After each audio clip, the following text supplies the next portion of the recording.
مرحبا يا شباب، شلونكم؟ شلون صحة؟ وياكم مصطفى من قناة عراقي جيمر. راح اراويكم شي يمكن بعضكم مسوينه وبعضكم لا.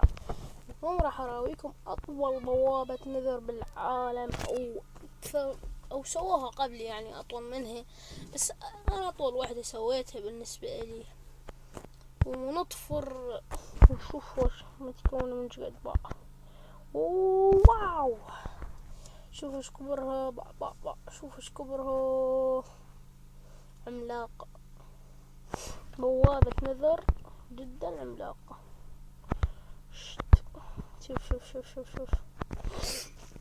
طبعا يا شباب هيك قعدت 10 دقايق، قلت شنو اشوف فعجب بالي ماينكرافت، فسويت هاي البوابة وحطيت عرفها مثل الراس، بس ما مبين راس، مو صحيح؟ هي ما مبين. وشوفوا يا شباب، 1 2 3 4 5 6 ما لحقت. شفتوا يا شباب؟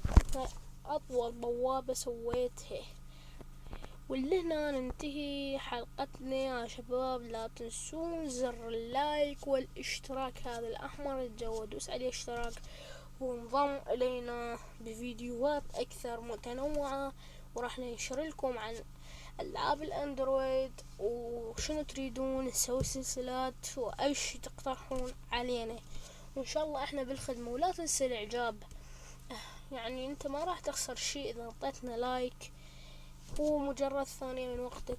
مثل ما تشوفون يا شباب، هاي بوابة النذر. نصعد فوقها، لا وين طبيت لا، عيب هالسالفة، عيب. شنو يعني؟ هاي طبيت بالساعة بالغلط وحركت المكان كله يا شباب. يلا وين العالم؟ هاي وين رسمنا يا شباب؟ قلت لكم اهم شي اللايك، بس ان شاء الله راح نوقف فوق